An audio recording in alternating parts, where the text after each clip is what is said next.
Hello, my name is Morgan Hester, and first I want to say thank you for listening to me talk a little bit about my running record today and the ways that I plan to bring that into my future middle school English language arts classroom. First, I discovered this template off of Teachers Pay Teachers, and it's got a lot of great information on there aside from the normal one that I found. Some different stuff that I noticed was that it had a cold read or a warm read, and I liked that about this one because that's information that I may not remember a few months down the road.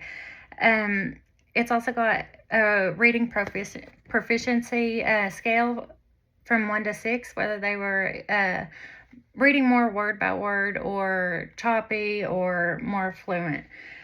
On the side up here, it's got the percent accuracy as well as the error and self-correct ratios.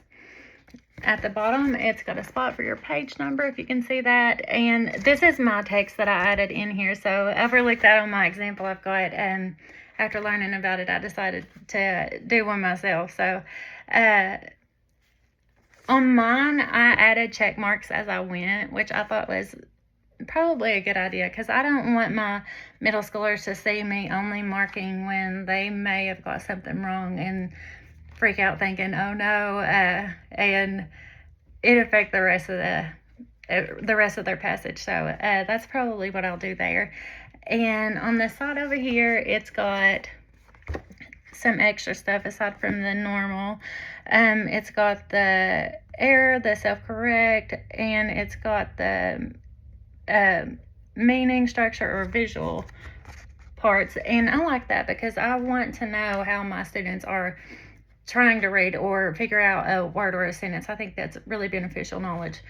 And then lastly, down here at the bottom, it has the notes section that probably with most middle schoolers you're going to have to add afterwards.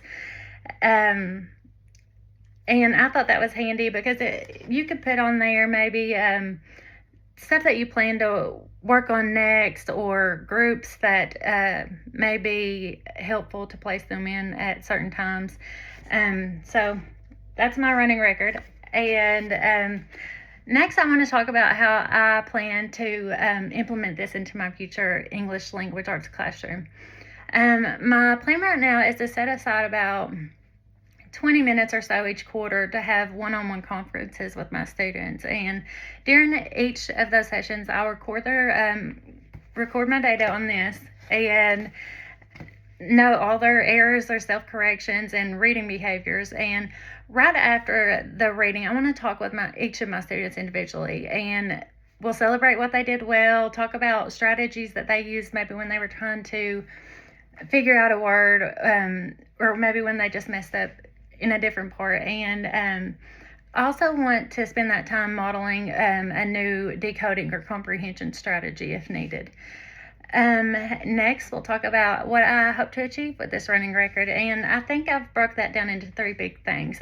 First, I want to find specific breakdowns in decoding, fluency, and comprehension that might not show up in whole class reading time. And second would be targeted instruction. And with the data that I will get from this, I can group my students based on their needs or abilities at times, and I think that will be handy. And then finally, measurable growth. By repeating this each quarter, I can chart my students' progress over time and adjust my instruction as needed, and we'll celebrate our successes together. Beyond the numbers, I feel like this is also going to help me build meaningful relationships with my students.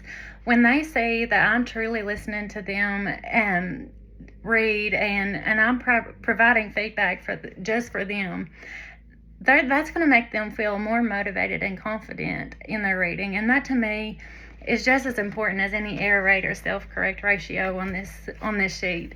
And I think that this will be a valuable tool to use in my classroom, and I can't wait to implement it into my future class. Thank you.